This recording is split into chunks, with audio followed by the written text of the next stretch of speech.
Salutations! Welcome to the Film Mages Podcast, where the popcorn is our ammunition, the couch is our foxhole, and the cinema is a place of worship. Now let me see your war face! Ah! What are we discussing today? What's our first topic? You know what we could do? What could we do? We could go ahead and introduce ourselves. Let's introduce ourselves. Who are we listening to here, folks? Who is this? Who's our first caller? Fuck off. I'm Zack. That's my name. Zack. I'm Mick, and Alexis. And we're the film majors. We went to the prestigious filmmaking school of Humboldt State University. It's known for its film program all around the county of Humboldt in Northern California. Go Lumberjacks. Yeah. So that's how we all came to meet. And now we're all working in some capacity, sometimes in the film industry, and we're chatting about movies. We're chatting about films. We're chatting about films. Films is, I don't know about you guys, but film is kind of my passion. It's what I do for my living, and when I'm not living, I'm dead and I'm watching movies. I mean, I literally live in a box in the dark, and all I do is watch movies. We refer to your house as the troll hole. The troll hole. That's me. I mean, I'm somewhere between a gremlin and a troll. I was about to say you're a little film gremlin. I'm the little film gremlin. Yeah, yes, definitely. You know, as much as I'm a gremlin, you guys are the real trolls, because I swear to God. You're more of a golem. Whoa, I'll You're take a film that. Golem. That's cool as hell. I'm like a film leopard. Leopard. I don't know what it There's is. bits falling Whatever off. it is, it's slimy and grotesque. What about the thing from Spirited Away? He's just all polluted. Remember, he's like a water spirit. Gas giant? That's exactly how I'd describe you. Yeah. I Yeah. was going to say, because that's what I want you to be thinking, because I agree. Remember, they pull everything out, and then he just goes. Yes. I emanate you make that kind of noise all the time. Yes, that's true. Thank you. You're welcome. So, what I thought we could do first is get into a little segment that I'd like to call What's Going On?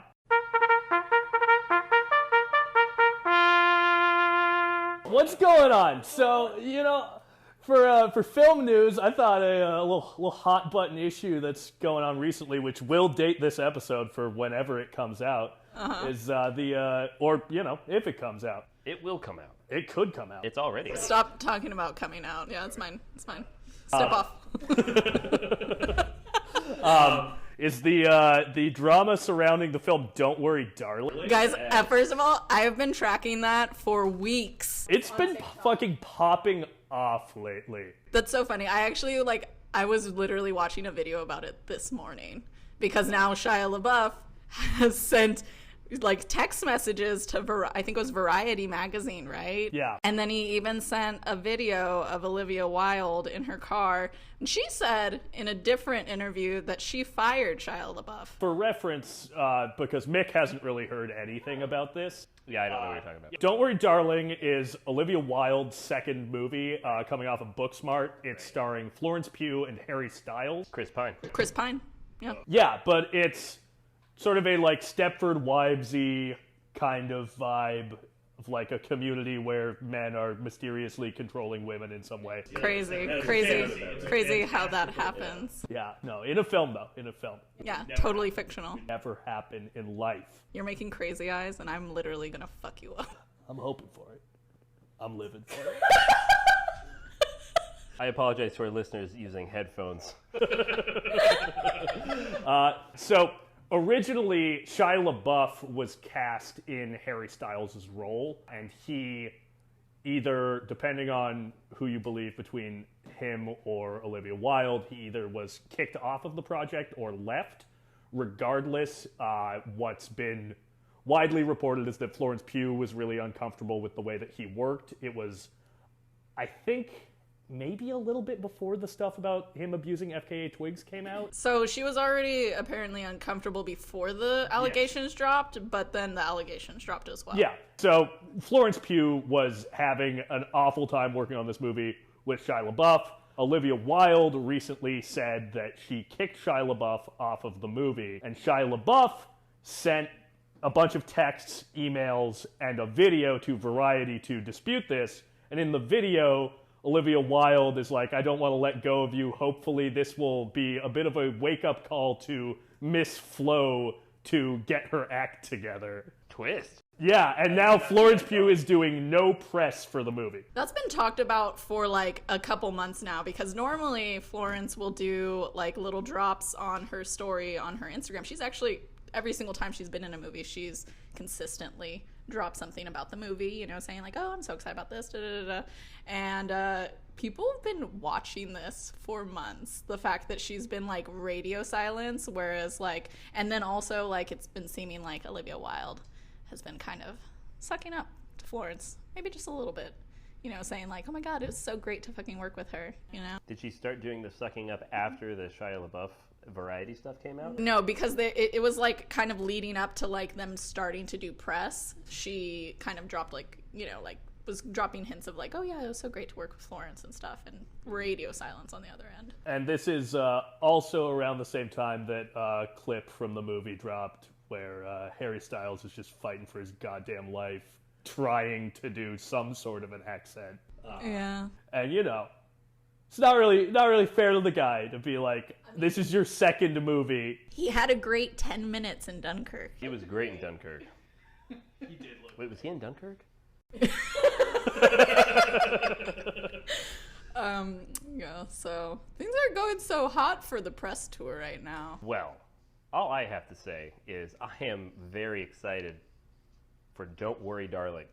Every trailer I watch, I think this is going to be really good. It's visually, it looks really fascinating. I love the setting. I love the era. So regardless of the behind-the-scenes drama, I'm really excited. I love Florence. I love Florence Pugh.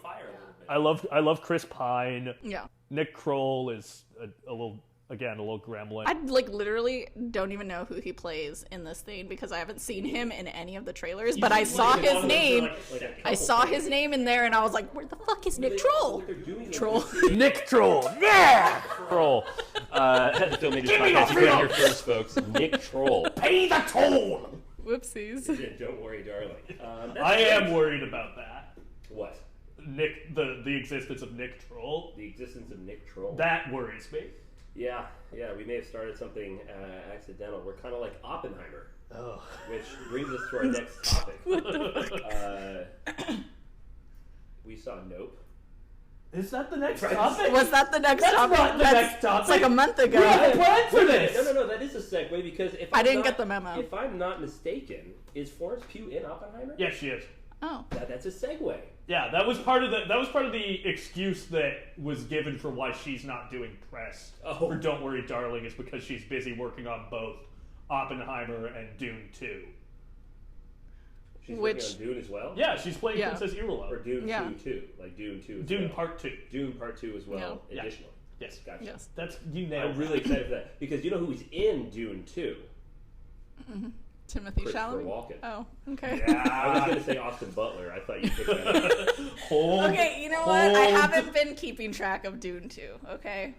That's your mistake. Yeah. I guess so. Whatever, it's fine. You're going to pay the toll. I didn't finish. Did I finish reading the book? I don't think I did. Oh, you should finish reading the book. The book's good. It's Yeah, good I'll read. try it. I'll finish it. I'm maybe. currently slogging my way through book 3. Oh, Nice. I can see them literally over there. That's true. Yeah. We're staring at my Dune books now for reference. Fanboy. This is a We're visual watching a medium. YouTube video. This We're podcast looking is a at Dune visual books. medium. But yeah, I don't know. I feel like the other interesting thing about the Don't Worry, Darling situation is it is coming amidst the absolute fucking shit show that Warner Bros. Is going through, and it's one of their 2 movies that they're releasing for the rest of the year, and it seems like... What's the other one? Black Adam. Oh, Come on, man. gross. You don't want to see The Rock? I'll watch Morbius before I watch Black. That's Whoa, not true. whoa. That's not true. As soon as I said that, I couldn't say it with a straight face. Yeah, no. I'm not excited for Black Adam, to be honest with you. I personally, I'm over the whole superhero thing. Sure. I don't think you were ever into the superhero thing to begin with. I was really into Spider-Man. Hell yeah. There we I go. mean, but you're talking Sam Raimi. We're stuff. talking Toby. I'm talking, yeah, I mean, that was when I was growing up. Yeah. My nephew was also really into it after it came out, so we used to play the video games together. And Zach, what were you doing the other night? You were doing a Toby. Bone size No, ready. it wasn't that one. You were doing a Toby Maguire. You were doing a Toby Maguire. The bit where Toby gets a little bit homophobic. Yes. Where he's up in the cage and he's like, Oh yeah. "What are you doing up there? Staying away from you.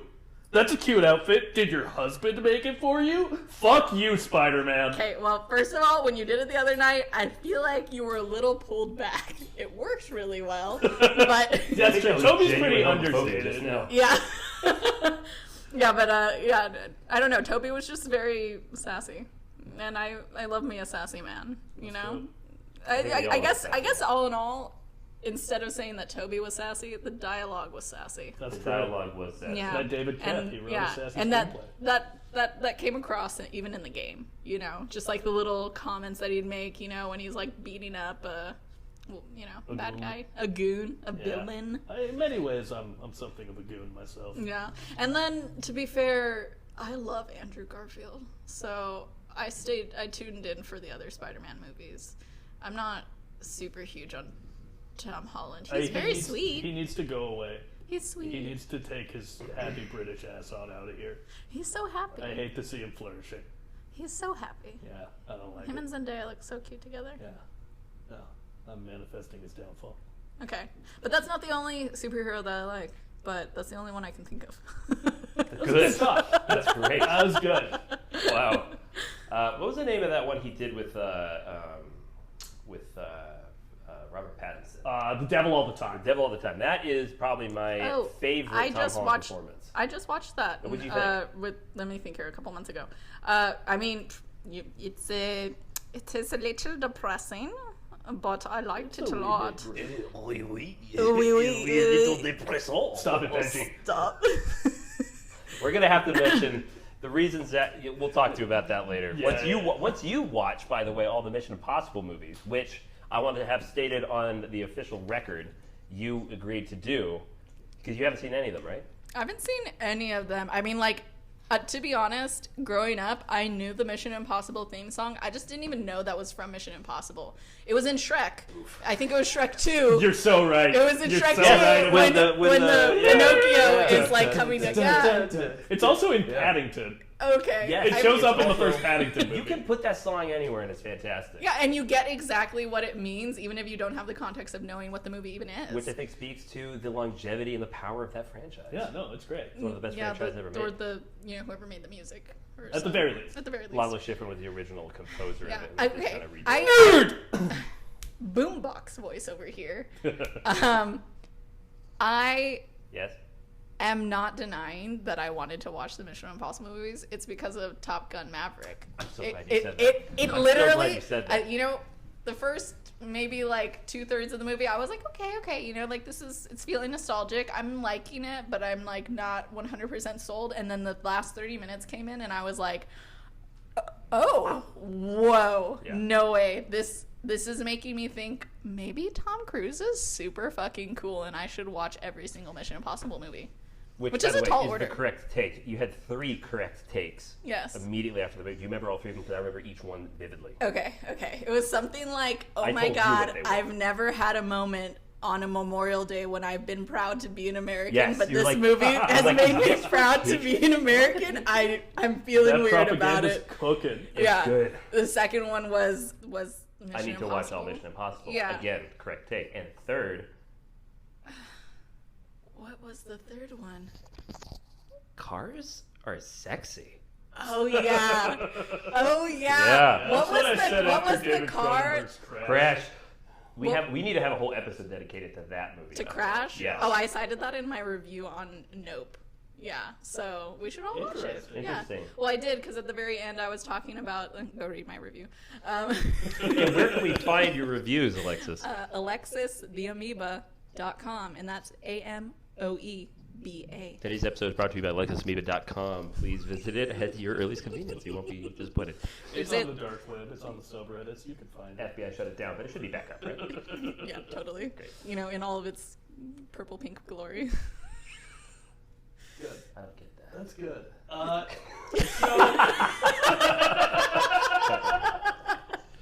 I'm I wonder why. It's hot in this. It's really hot in We're here. recording Okay. from beautiful Van Nuys, California. Yeah. In And- just the hottest apartment. We It's shut off August. Okay, all well, the AC. we shut off the AC, we shut off the fans because audio, you know. Well, if you know, you know, and if you don't, You're an we're idiot. sweating. So Yeah. For those of you who don't know, audio, you're a they don't like savage the and cold. Idiot. Audio Yeah. does not work well in the cold. But getting back to it, in the Nope review, I talked at the very end because, like, Jordan Peele talks about if you're ever making money off of off of people, it's like spectacleization or whatever, you know.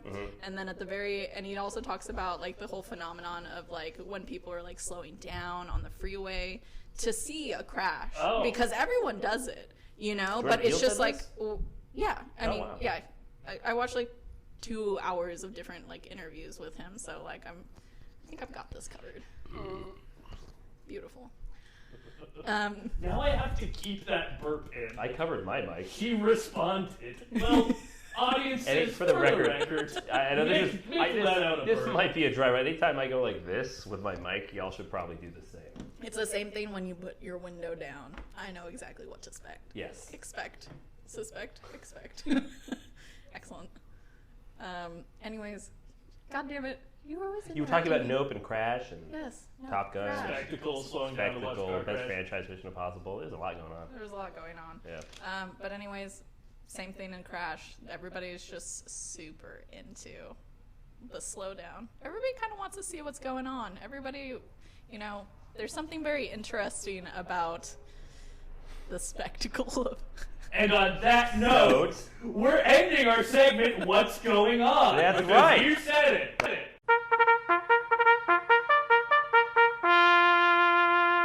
Well done. That was a fucking hell of a segue. That was This great. is this really good? It's really good. Is this the best episode I love of it. a podcast Yeah. you've ever heard?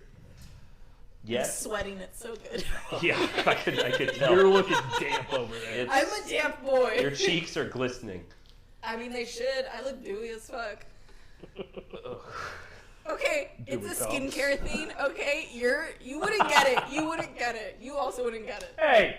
Your Yeah. skin Me. looks lovely, but mine Oh, looks thank better. you. Oh, God. It doesn't need I to gave be you a I gave you a competition. shirt. You have to take it from me today. Yeah, that's true. She did give me a shirt, and it's looking great. It looks It great. looks amazing. Zach on does you, look I'll great be honest. today. I have. Out If you weren't like watching the Jimmy YouTube video of this, it looks great. Yeah. Looks fantastic. God, We'll take this a picture video of you. is going to be doing numbers. Yeah. Let's sit in this. Dead air. Dead air.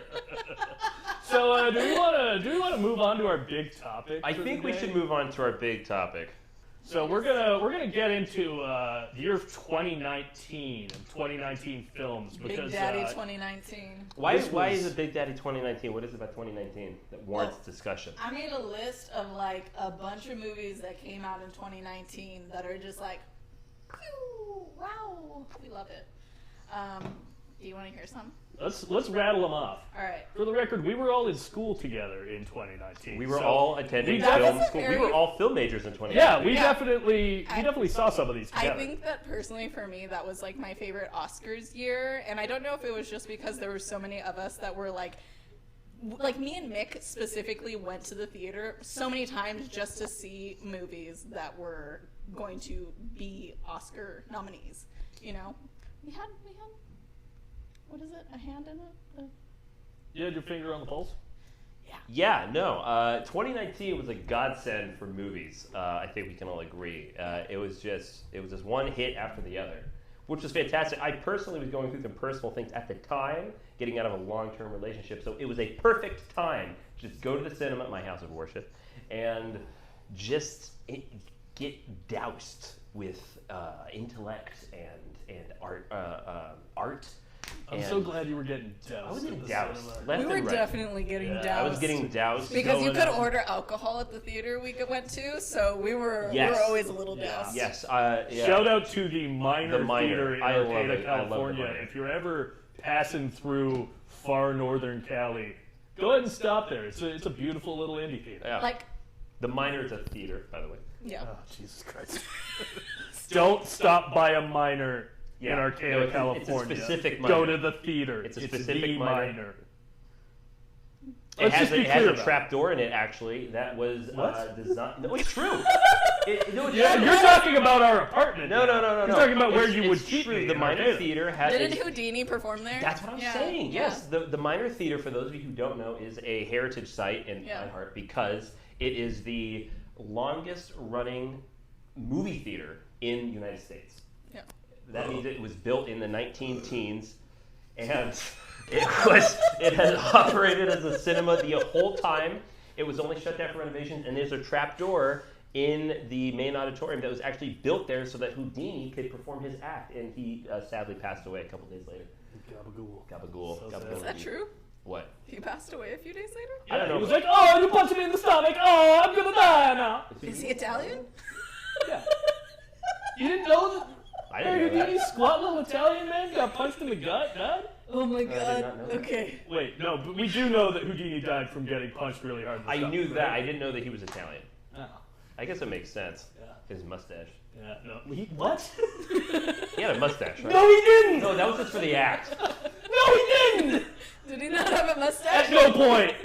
Look him up. No, we're doing some research right now. Was We're it- getting derailed Do from it on your 2019 laptop. movies, but Okay. I- As Mick does this, I'm He gonna had a list mustache. Does He he have could a have. He mustache? could have had one. He didn't, but he could have. And he would have looked great. But yeah, 2019, it was an incredible year for Yeah. movies. It's Okay. almost like we should have known that all movies were going to go away for a year because it was so Yeah, fucking it's That, good. in retrospect, that's God absolutely gives and true. God takes, right?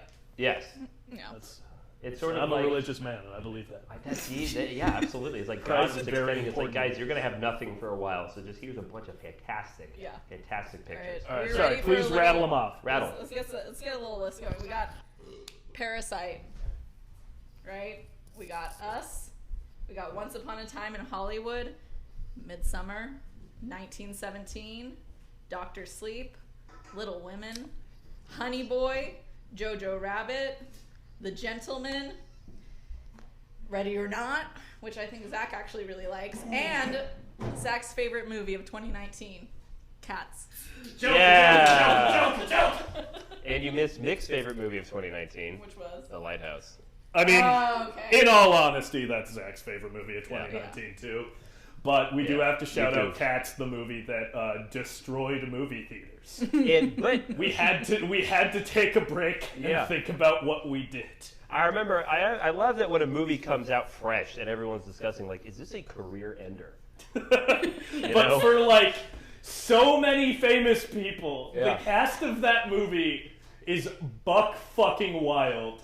So a little bit of context for when I went and saw the film Cats. I had a running joke with my friend Sage that when I was in high school theater, I was going to direct a one-man production of Cats starring Sage.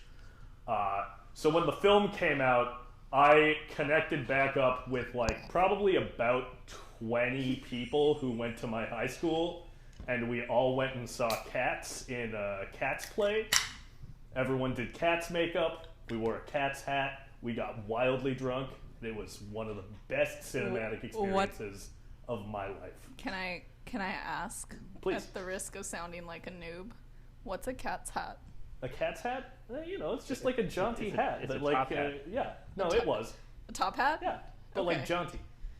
Is it? Like a jaunty cat. Like Is a it a the- cat? Is it cat's hat because you wore it to Cats, or is it a cat's hat? It's the original term. Like, That's the Abraham original Lincoln term? was known for wearing a A cat's cat's hat, yeah. Oh. Yeah. And then in the Yeah. 1980s, it got Incredible. rebranded as a Jellicle hat. Yes. And then Is that they why you started- say and then- Jellicle all the time? Or is it Yeah, from no, the movie? that's why. It's fun that we can just lie to Alexis. Yeah, for a it's while. kind of fun. It's cute that she like still trusts. Gaslighting isn't real. You're just crazy. And this episode is brought to you by Gaslighting Women. Gaslighting Women, a staple of the film industry since its inception. Good take, Alexis. I think I'm gonna burst a blood vessel. I swear to I God. could tell. Color is hot in here. Yeah, I don't know. I'm just naturally gullible. What can I say?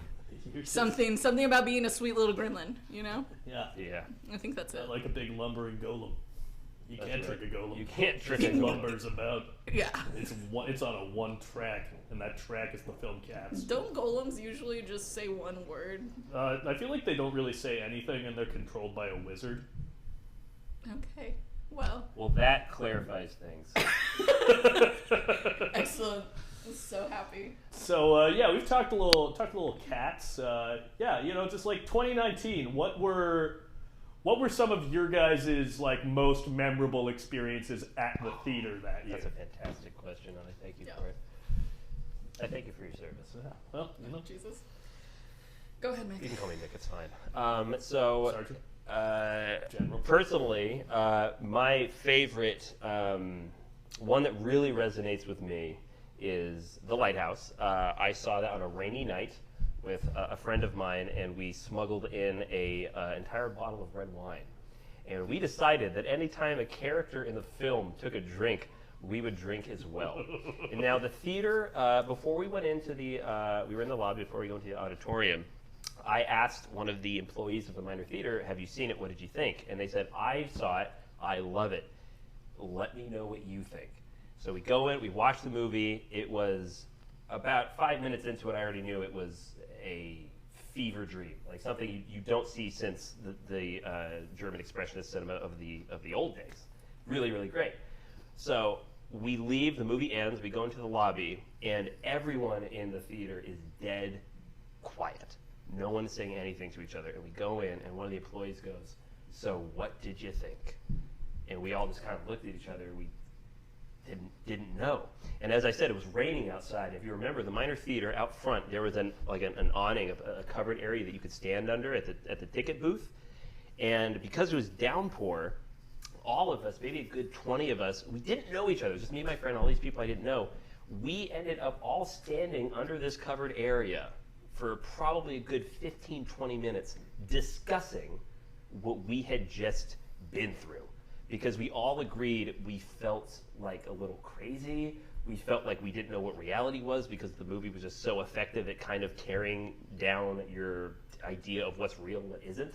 And that's the first and I think only time a movie was so impactful that a theater full of people who didn't know one another decided to all talk amongst each other at the end of the film. And I remember thinking that is why I felt what I felt watching this, because you had to discuss it. You had to talk about it. It was like, oh yeah, that was a cool moment. Yeah, that was great. Then you go home and do your thing. It brought people together. It was like a community. It was like a sense of community. It was fantastic. So that's why I have to tip my hat to Robert Eggers and Robert Pattinson and Willem Dafoe and everyone else involved with that project for just bringing what I thought was the year's best cinematic experience. That was fantastic. Alexis, you want to follow that? I want to follow that. I never want to follow Mick. I sort of got every no, time. You want to stay as far away from that guy as possible. Yeah.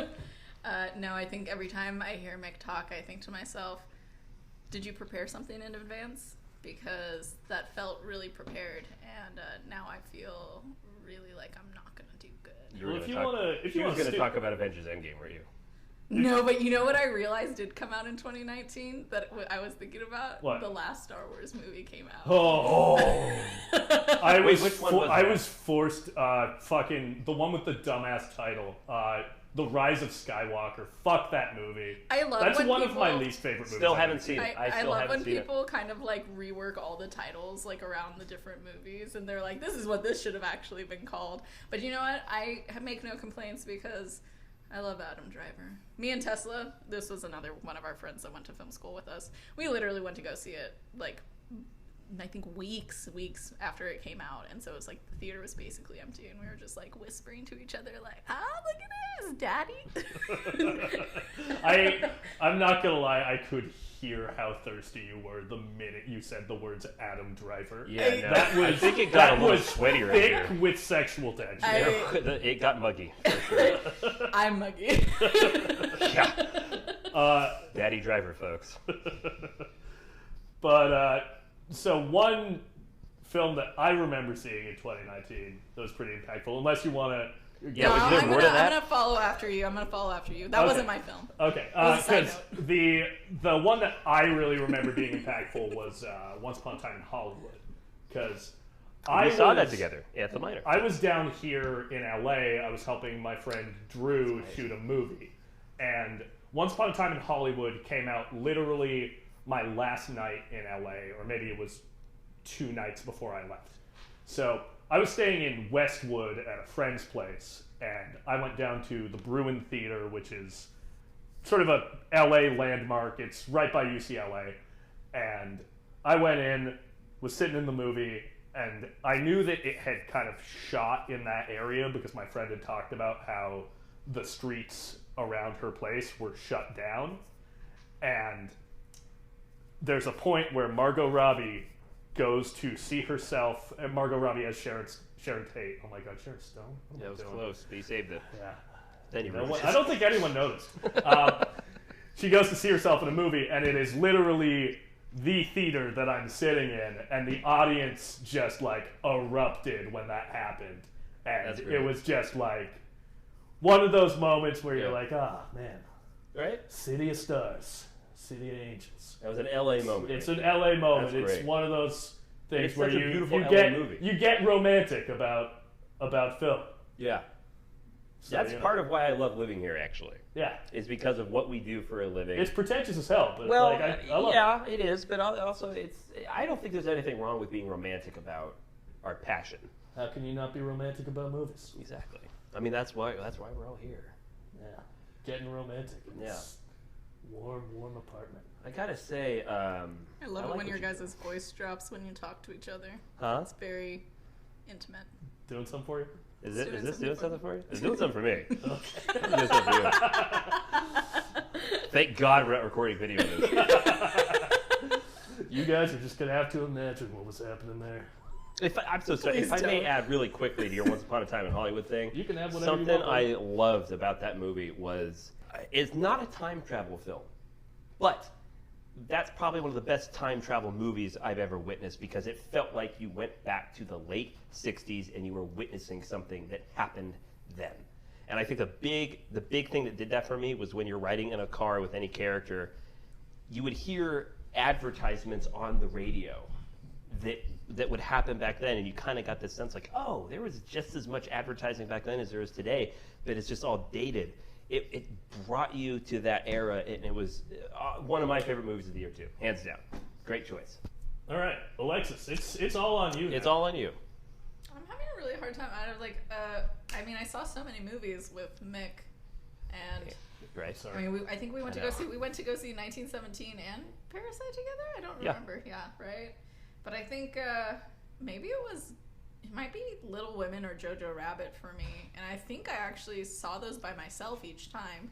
You know why? Because my mom is such a sweet woman, and she never sends text messages because she's not very tech savvy, right? But she was sending me text messages as like Oscars were coming up, right? And she was just like, you know what? I think you would really enjoy this movie called Jojo Rabbit. It just seems really interesting and something you might like. And so I was like, well, you know, my mom never reaches out, but you know, I like to. She was the one who said that she loved licorice pizza, and I know you fuckers love that shit.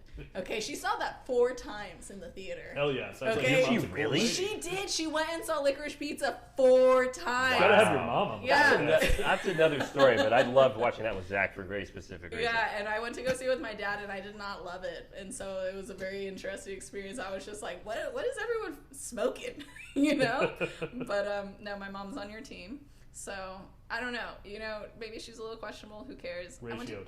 Yeah, I love Jojo Rabbit. I loved Little Women. I literally I went saw to go. Little Women with my mom. I haven't seen that movie yet. You know me. I love myself a good period drama. I love myself a literary adaptation. Mm-hmm.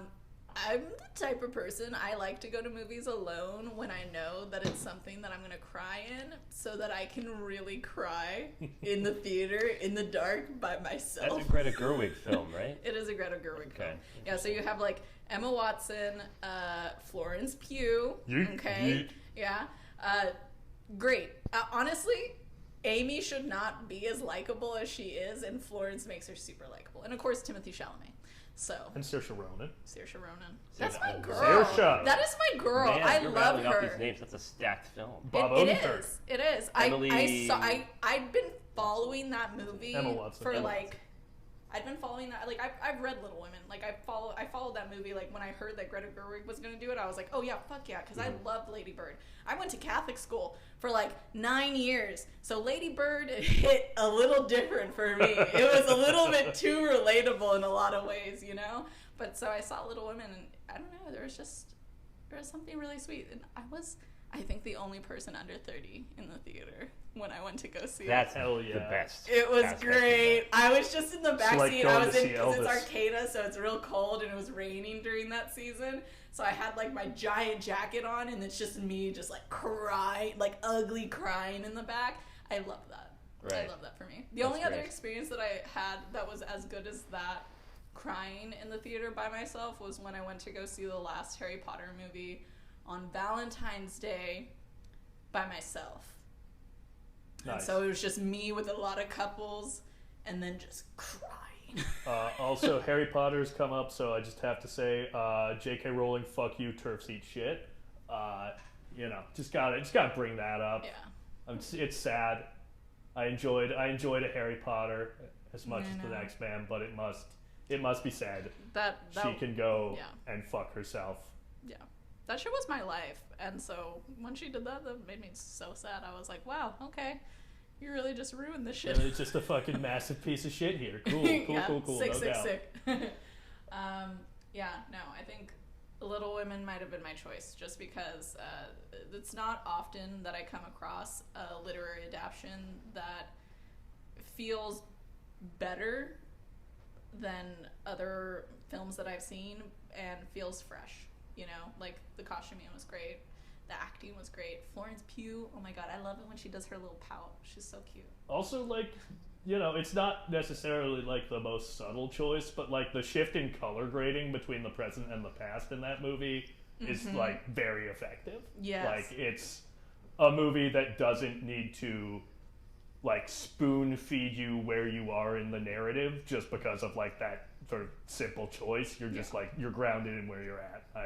I felt like that really worked. I think that works especially well when you're like going like back and forth between like where they lose one of the sisters. Yeah. And I don't know, there's shit. Well, like film is so much. It's all show don't tell, right? And so when Jo comes down the stairs and she sees this where her sister normally sits. I think her name is Beth. Is that the one? That sounds right. I think so. Beth if I'm wrong, who cares? I'm sorry. Spoilers for Little Women, by the way. God. A book that's Oh been my out since God. the 1800s. You ruined this for me. I yeah, thought no, Beth was gonna make it. She comes down the stairs, and there's already been like a previous scene where you've seen, the sister kind of just like sitting there. You've seen the sister sitting there, and then you get Jo coming down the stairs and looking at a space that's empty. And I think those are always like moments that I really love in films, like in Les Miserables, where he does the empty chairs or empty tables. There's a grief that can't be spoken. There's a pain goes on and on. Empty chairs and empty tables. Now my friends are dead and gone. Beautiful. Yeah. Thank you. I enjoyed that. Lovely. But yes. Singing will be I love- used intermittently. No. What are you talking about? You sang along. Yeah, I feel like this is anytime musical singing, podcast anytime now. intermittent I'm singing will a- happen, you're going to be a part I'm a of it. theater kid. You're a Okay, thespist. I'm obligated, and I can sing. Okay, I was wrong on the last note there, but I can usually sing. I will fully admit I was wrong on that last note. But I know that because I did musical theater, right? I did So, opera. It's a little different. I think we should maybe move on to our specific 2019 film that we want to dig into. I did not see that film in 2019. Nor did I. You didn't, did you? Which one? Our The one film. we're talking about? Yeah. Yeah. I did see it. Our I saw it in mystery theaters.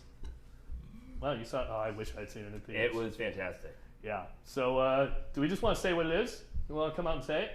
Yeah, I think we should. I'll let you guys go first I think since we you should guys come out and are say it. the gentleman. Yeah! Come on! Let's go! That's This great. is what people I come to stole- us for. I stole the show in You stole 2 the words. show. Well done. No one else can do what we do. We're the only podcast about film. I mean, if you close your eyes, maybe. Yeah. But you open your ears. Anyways, good segue. The Gentleman, directed by Guy Ritchie in 2019. I want to go on record. I think we all agree with this. That is an underrated movie. Like a profoundly underrated movie. It gets lost in the shuffle of 2019 movies. I don't hear anyone talking about The Gentleman when I'm not talking with one of you two. Yeah, because it's always And like that's wrong. Once That's Upon wrong. a Time in Hollywood, Parasite, which, The I mean, to be Lighthouse. fair... Like, Uncut Yeah, Gems, we're which, not- by the way, we didn't discuss Uncut enough. Gems. That's another fantastic. I saw that on Uncut Gems. Christmas with my boy Jake. It was a phenomenal That's experience. great. It's another movie I watched by myself. Hell yeah. I was tense. It's Tense the whole Yeah. time. Sweating I was, like I am now. I was stressed. But The Gentleman. Yes, The Gentleman. We can't help it. Yeah, no, it's great. It's good. It's good. It's So good. The Gentleman. It's good for the podcast. Yeah. It's good for Mick's heart. So, why are we choosing to talk about The Gentleman other than the fact that it's an underrated film? Okay, this came up because actually, you know what? I came over. You guys said you wanted to do The Gentleman, and I agreed because I've been meaning to rewatch The Gentleman because I saw Bullet Train, and it gave me The Gentleman vibes, but it didn't do it as well. And so I needed to rewatch it to be like, was this as good as I remember it being, or was it not?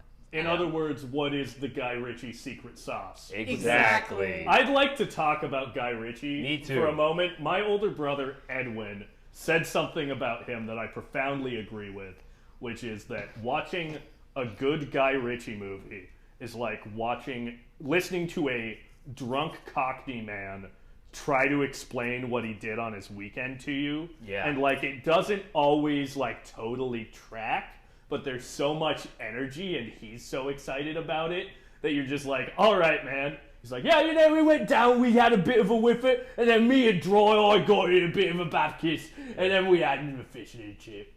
Yeah, like he'll say something. It's good. Yeah, he'll say something where like this guy's going off the rails, but then 15 minutes later, after the third beer, he brings it back. He's like, oh, How did he remember how that? did he remember? I didn't This even guy remember was that. blackout. This guy's a master storyteller. To get enough booze in him. All right. It's fantastic. No, I completely agree with you. I know critics find his structure and pacing to be superfluous and distracting. I disagree. I think it's his method, you know, and it's really, really good. It works really well in the Sherlock Holmes movies. It works really, really well. It Yeah, works really good we're in- Sherlock Holmes defenders over here. Absolutely. You like Sherlock Holmes, right? I love Robert Downey Jr. and Jude Law. That's They're a great. yes. Yeah. Homoerotic, delightful. I Yeah. love. Okay, can I just say one thing? I love anything homoerotic. And then you're gonna love Guy Ritchie's entire oeuvre. Yeah, because exactly. That's we were part of his discussing secret sauce. is that part of the secret sauce? And it is. You know what it is? I think is that just like in like what you think of maybe like 80s, 90s, maybe early 2000s even, like story structure surrounding like men and women and their relationships together, it just doesn't feel right sometimes. Like it doesn't feel real. But that camaraderie between men, because you know men really love each other, you know? Yeah, we do. They do. Oh, yeah. You see it in Top Gun, and my favorite thing about Top Gun is that the people who love Top Gun for the masculinity don't even see the homoeroticism, and the fact that they can't see it and it's all I see tickles me. It tickles something. Yeah, it's It tickles tickles. something. And you know what? It's probably tickling something inside them. They just don't know it. Exactly. That's I was, 100% That's true. that's the best part. I was on set with someone once. We were talking about Top Gun, and I mentioned the fact that I love how homoerotic it is, and they were genuinely like, "What are you talking about?" And I explained to him the movie, Yeah. and I tell it like I preface it with, "By the way, this is what makes it excellent." Yeah. You know, this is not a critique. This adds to it, and he didn't like. He got defensive. Yeah. So, no, I just think you're wrong. There's Like what? there's something so right about the energy between Iceman and Maverick that you just can't really express it. in words. Absolutely. Yeah. Yeah. You can only express it with that shot of Val Kilmer chewing gum. Yes. Just No one chews the fucking scenery like that. literally God chewing the damn. scenery there. Yeah. But that brings it back to Guy Ritchie and his homoeroticism. For the life of me, I cannot, off the top of my head, remember any homoeroticism from Snatch. there is some in there, right? Or is that I think just in general, when you have like a lot of guys who are performing masculinity in like those kind of like, you know, like the subsections of like, you know, like gangs and stuff like that that's going on in like Snatch. right? Like the performity makes it homoerotic because they're saying things that it's like, you know, kind of like trying to say that somebody's queer, but in saying these things, sometimes they're actually saying things that you're like, I don't know, man. You sound a little off to me. Which you is know? what I love about Guy Ritchie's movie Rock and Rolla. Yeah. Is that there's a film in his canon where the like queer subtext becomes text. Like there is a prominent gay character who's played by the incomparable Tom Hardy, yeah. who is incredibly likable. And the fact that he is gay and eventually Gerard Butler discovers that the rest of the gang is totally cool with that, it just like sends Gerard Butler into a spiral about his sexuality, and also it's implied that they fucked. Heavily. Yeah, heavily. It's I've not seen it, but You should watch you're Rock really and Roll. selling it. Yeah. You're Great selling cast. it for sure. Great cast. Gerard, but it's Idris I Elba's love in it. Gerard. Idris Elba's in it too. Stacked cast. Jim Tom Daddy. Wilkinson, right? Yeah, Tom Wilkinson. Yeah. Is it Thandie Newton? I don't know. I think Thandie Newton's in that. Maybe. It's been a while for me. I really but it's hope a good Thandie movie. Newton's in that, because if not, I'm being racist, and I'm gonna Why are you being go and drown. racist? Oh, because you you're never just know. okay. Yeah. All right. Don't say Well- you never know. Okay. Jesus, Can I this just is say the first episode. okay. I specifically wanted to rewatch this movie because I needed to know whether or not Bullet Train was giving me what it was giving me in the way Which that I movie? didn't want it. Bullet Train. And you were watching Bullet Train for which movie? Had to The rewatch Gentleman. The I had to Gentleman rewatch The because Gentleman she watched. because I wanted And to we're refer in back. on it. I see Yeah. what you were doing. Yes, there. yes. That was good. That was subtle. Yeah, excellent. I'd like love- to really quick bring up one other element of the Guy Ritchie secret sauce, which is incredibly stupid names. Yes. Because a staple. that man loves to give just like British gang members some Yeah. of the stupidest fucking names in existence. And I wrote down some of my favorites from all of his movies, and I'm just going to rattle them off real quick, doing maybe not my best, but an adequate Guy Ritchie impression. Do it.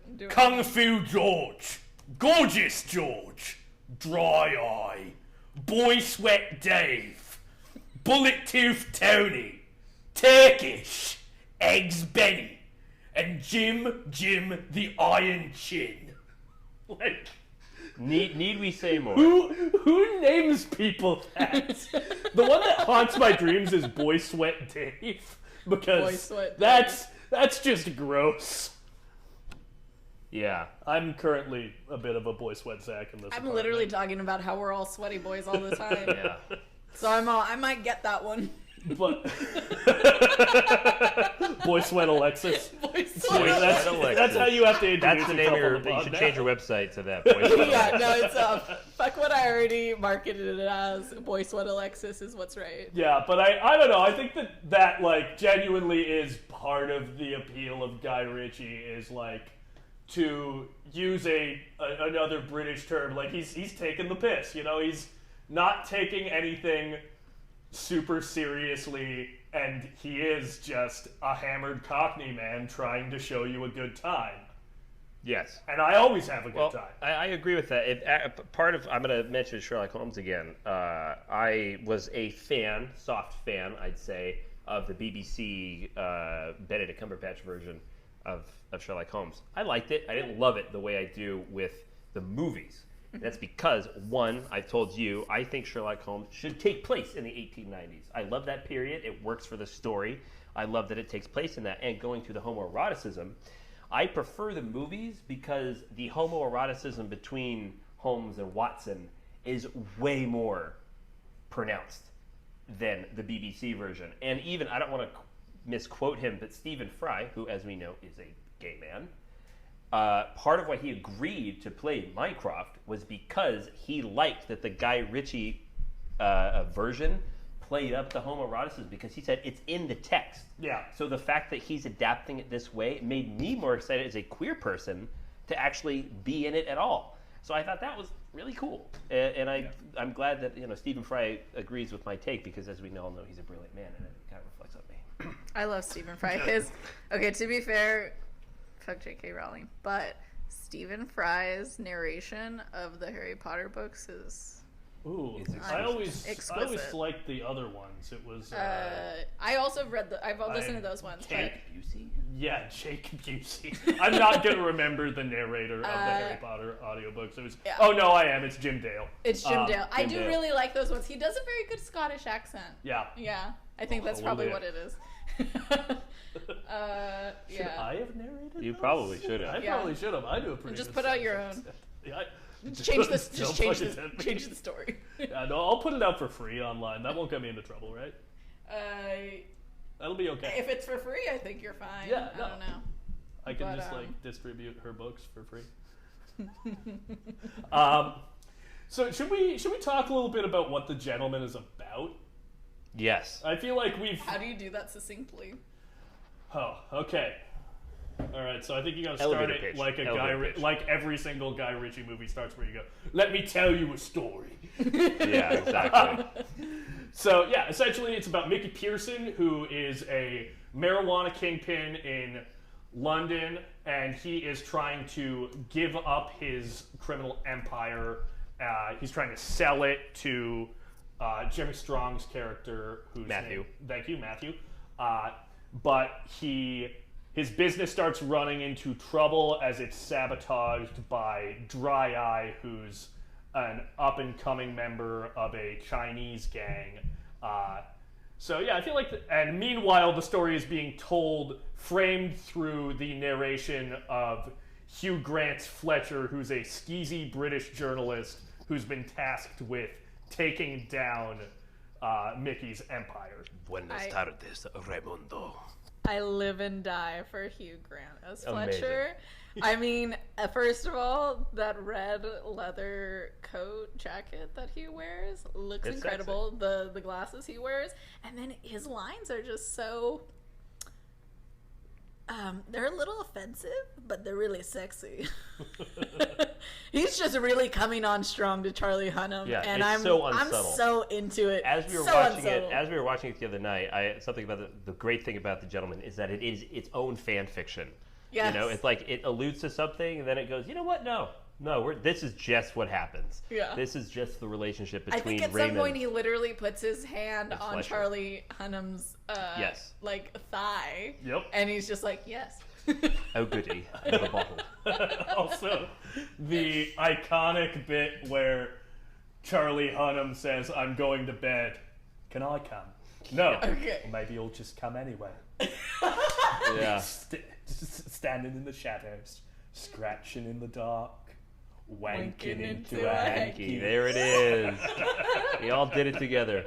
Okay. We Let's all not wanked forget into a hanky together. Colin Farrell's coach in Yeah, The he's Gentleman too, great. which was He's great. fantastic. He is so good in He's that so movie. good. Yeah. He's I- so good. I've seen Colin Farrell in so many things, but I think I enjoy him so much just in Guy Ritchie stuff when he's like playing an Irish dude. I don't know. Is that the only movie he's in? That might be his only I think Guy it is. Ritchie film. Is that? It Yeah, is. I think the other stuff. I mean, obviously he's been in a bunch of Irish movies, but You have to watch the Martin McDonagh stuff. yeah, You Martin need to watch McDonagh In is the Bruges. other big Irish director who he's Wait, what worked with. movie? In Bruges. Yeah. That's the one I haven't seen. It's so. I know. It's like on my list of like things to see. It's still, I think, probably my favorite performance from Colin Farrell.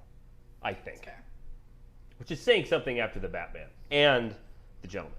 But good God, so Yeah. good. Really? It's so good. Yeah. Okay. I gotta check it out. I just have like these like random little things like on my laptop. Yeah, let's rattle out your notes, please. You Yeah, were actually yeah, come on, taking you notes took when we notes. watched That was this movie. fantastic. Alexis was the only one Okay. who was on her shit, so. Well, because I really like. Well, because I still need to do my review for Bullet Train on my blog, so I had to take notes because I had to know like what was the Guy Ritchie secret sauce that makes this work and makes Bullet Train not work as well. And what I decided was actually that even though you do have flashbacks in The Gentleman, it's told through the narration, whereas in Bullet Train, it actually just flashes back to a flashback, and you're just kind of taken out of the actual story itself, and it just feels like it kind of stops the storyline. But at the very beginning of this movie, I think it was Mick who said, Guy Ritchie has the potential to be exceptionally average, but when he hits, he hits. That's fair. Did I say that? It was one of you two. No, that it was not Mick. Me. Yeah, Mick it said had to that. have been you. He was Yeah. probably Stand by thinking my about statement. last year's Wrath of Man, which... Oh, okay. I see. I forgot about that already. Yeah, it's And we because it's saw that not in British. theaters tomorrow. Exactly. And then at the very beginning, when Fletcher's starting to talk to Charlie Hunnam tells him, "You deluded shit-eating cunt," and he says, "I love it when you talk dirty to me." I love it when Yes. you talk dirty to me. I love that. It's great. Hugh Grant's character actually reminds me of one of the characters in Bullet Train, who's played by Aaron Taylor Johnson. So, it's a much sexier take on the character. When Hugh Grant does it. Yeah, sure. But I agree another with that. thing, No, I would too. I stand by I that. wasn't even being funny. That wasn't a joke. Yeah. the dialogue is super rhythmic in The Gentleman. There's actually a score underneath that's just a little bit. It's kind of heavy on the bass, and if you you kind of don't notice it at first, but as you go on, you'll find that the dialogue is actually in sync with that beat, Yeah. and it really just drives the story forward. And then another Hugh Grant little thing, he says, "Don't be silly. I'm just lubing you up." Yes. See, it's so on the table. And then the next note after that was, "The Guy Ritchie secret sauce is homoeroticism." We established that last night. Yeah, no, that's it true. was It's established. the secret sauce is some hanky wank. Yeah. We all know. I did make a note of License to Kill. It seemed a bit on the nose. We got some, Henry Golden, he defended the movie, so he said it's not racist. I don't know. Oh, if we're gonna get into racism in The Gentleman, we've got to Take it away, Zack. We've got to talk about the ending of the film. So, Jeremy Strong's character, remind me of his name again? Matthew. Matthew is a Jewish businessman who it's revealed that he's been orchestrating the sort of attacks on Mickey's business. There's been some fuckery afoot. Yeah, he's been orchestrating the attacks on Mickey's business to bring down the asking price so that he can buy his marijuana operation for cheap. And when Mickey finds this out, he essentially, because his wife was involved and almost sexually assaulted in this attack on his business, he tells Matthew that the cost of that transgression is going to be a pound of flesh, and then he proceeds to quote the Merchant of Venice before sending Matthew into a meat freezer to cut a pound of flesh off of his body. And for those of you who don't know, The Merchant of Venice is a Shakespeare play which features Shylock, who Shylock has literally become a slur for Jewish people, or at least it was. And it's a character that plays into the tropes of Jewish people as greedy money lenders who are out to exploit, and something that Shylock demands when a loan of his can't be paid is a pound of flesh. So forcing a Jewish character to cut a pound of flesh off of their body and having the film's narrative kind of support that as a brutal but justified action, because I think that's the thing that separates it from Fletcher, being casually racist when he's telling the story. Is the narrative does not want you to necessarily sympathize with Fletcher. He's fun to watch, but he's a fucking piece of shit. And all of that stuff, it is definitely uncomfortable at points. I don't think the film endorses it in the same way that it endorses the violence against Matthew. So I don't know. I do, again, love the film. I think it's a blast, but I think that that's something that definitely has to be discussed because it's uncomfortable. And Yeah, it puts a bad taste in your mouth. I'm glad you brought that up because I was not aware of that, like the whole Merchant of Venice and the Pound of Flesh thing. I wasn't personally aware of that being a racial connotation, but I get what you mean. Sometimes you have to be like, okay, well, is that the character being racist or is the film being racist? And I think in this instance, you're right because, as you're saying, the narrative is kind of going in that direction where when you get that questionable choice from our main character, the film is basically saying, yeah, it's his comeuppance. This is the bad guy's comeuppance, and this is the way he's going through it. So as an audience member, like myself even, I'm going, yeah, Pound of Flesh, take it off him because of what almost happened to his wife.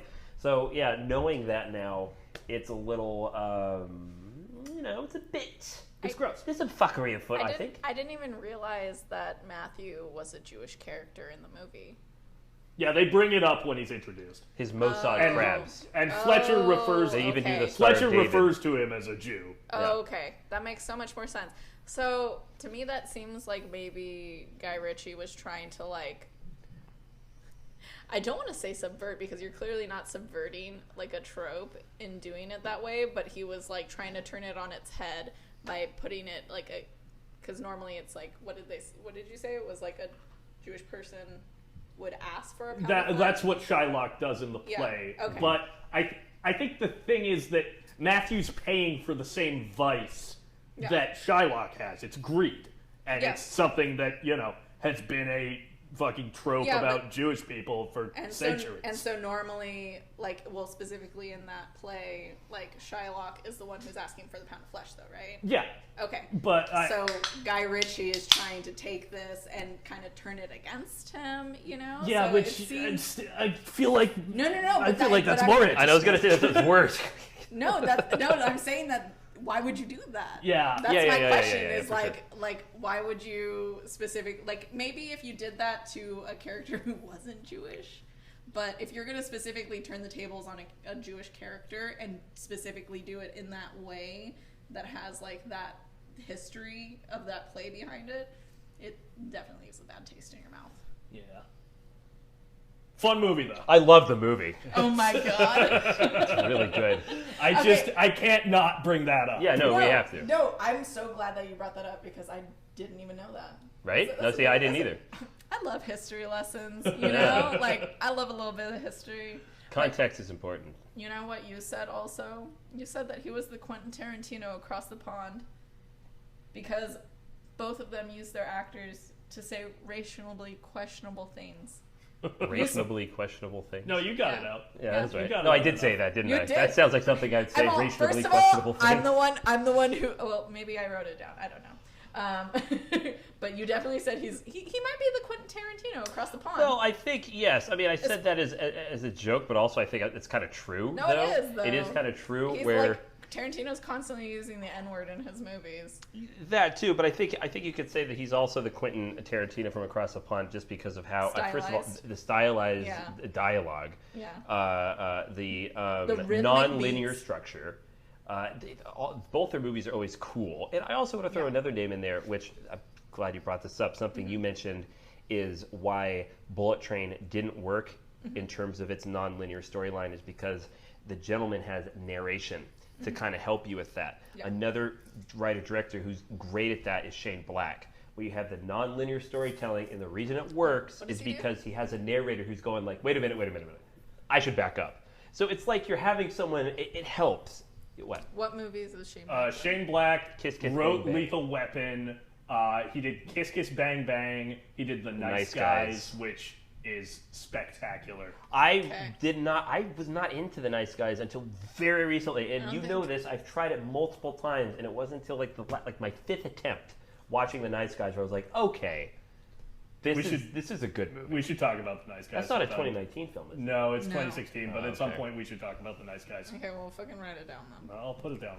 It'll go on the list. Oh man.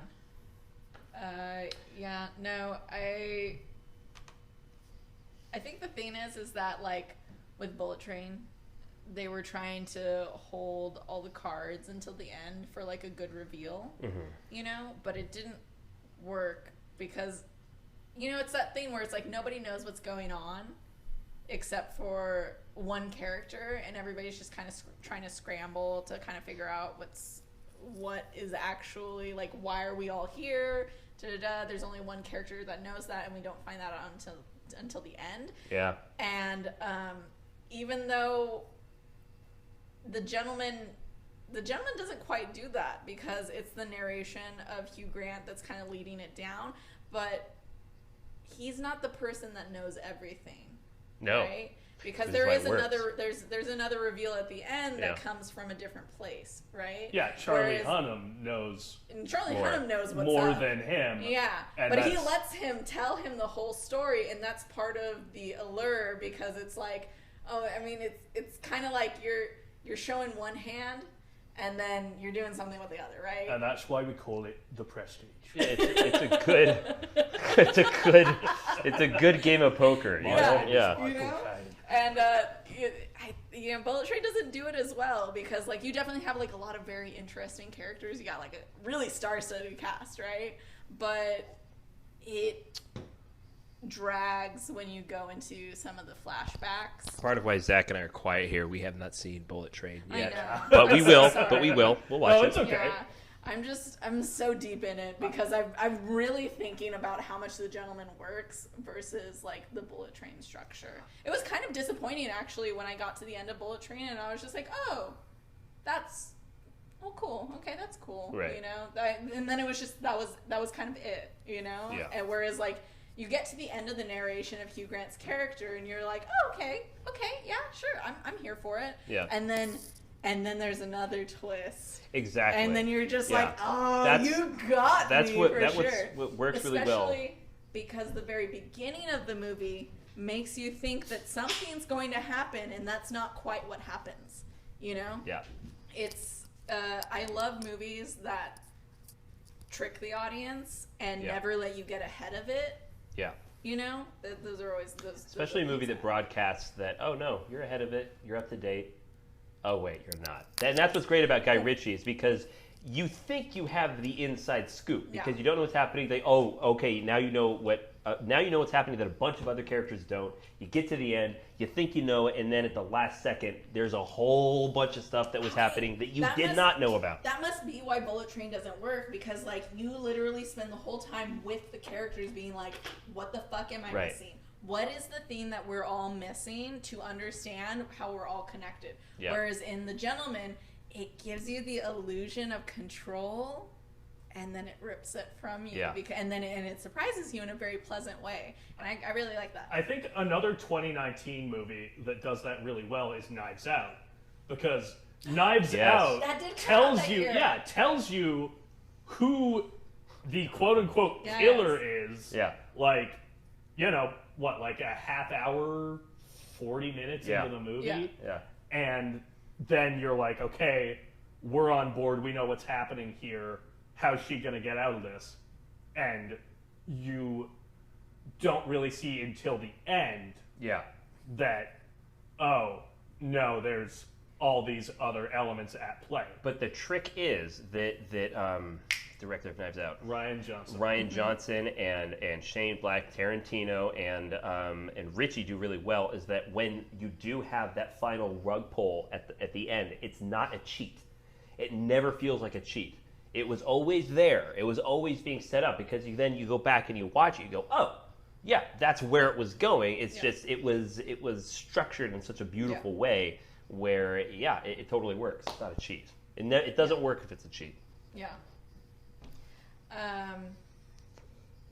It's interesting. I wonder if, like, the very beginning of The Gentleman, where Fletcher's talking about, I think I did actually write something, where there's a fake scene with Mickey where it shows him like exerting his power forcefully. Oh yeah, it's the one where he kills Dry Eye early at the in very the movie. beginning, and then that's not real, right? Because he's When actually, the lion's hungry, he eats. Yeah. I don't know if that maybe like kind of plays into the end a little bit, because like maybe it foreshadows it. I don't know. I was just having an idea. There's nothing to go on there. Well, that's something to stew on. Dead air. Do we have anything else on The Gentleman? I personally do not. It's a great picture, and it's a movie that every time I watch it, I enjoy it more and more. I have one note. What's your note? You guys all pointed out that like during the almost sexual assault scene that he wasn't worth the final shot. You don't get any you don't get any shot of him like laying dead or anything like that. You literally cut him all the way out, and I do enjoy it. I did like that. Yeah. Because he's committing an act so heinous, he doesn't deserve to be seen on the screen again after he's caught, attempting it. And I who think, does it show? Who does it show when he's killed? It shows. Oh my God, I'm blanking on Mickey's wife's name. The queen? Yes, the queen herself. Rosalind. Yeah. I think honestly, in that whole entire scene, you never get a wide of the assault. No. You're locked into Rosalind's experience. Yeah. And you never get another line of dialogue from Dry Eye. The only thing you see is his face right before he's shot in the fucking head. Yeah. And I think that, that's, there's all kinds of, conversation about, should you portray sexual assault in film? And it's how you show it. It's what the intent is behind it. And I think that the way that Guy Ritchie shoots that scene is pretty thoughtful. Yes. So yeah, that's what I have to say. I think we could say that. Yeah. So when it comes to sexual assault in movies, it's all about the approach, not the landing. Sure. I don't love how that was phrased. The fact that you used an aviation term. Yeah. Why are you you're bringing really sexual assault into aviation? aviation. Brings it back to Top Gun. You just want to talk about Top Gun. I want to talk about Top Gun. This whole time you've wanted to. So do we want to settle on what we're talking about next episode now? I think we should, because what are we? We're an hour and 15 minutes into this episode 1. Yeah. Some of this will get cut. Yeah. I think I know which part. It's your entire dialogue. Yeah, my I love how the episode's going to be Alexis and Zack. I was like, wait a minute. You're like, hang on, there's 3 people I remember on hitting the image record for the podcast. So do we want to keep talking 2019 next episode? I think we should talk 2019 one more time, just because the year is so stacked and it's a good place to jump off from. You guys, I think maybe we just suggest a couple movies and we take a vote.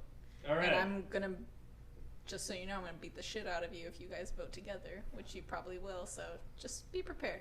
Okay. Cool. Great. You're You're gonna beat the shit out of us. Well, I'm swear to probably God. going to be outvoted on this. Okay. But Don't say cats.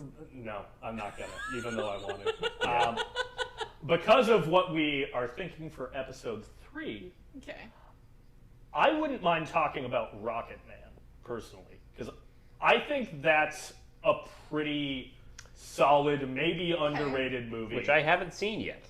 I'll be honest, I love that film just because they have this scene that's supposedly supposed to be at Mama Cass's house in the 60s or whatever, and I'm like, if I didn't love Mama Cass before, I definitely love her now based on what her backyard looks like and what her house looks like. I'm like, I'm in it. I'm here for it.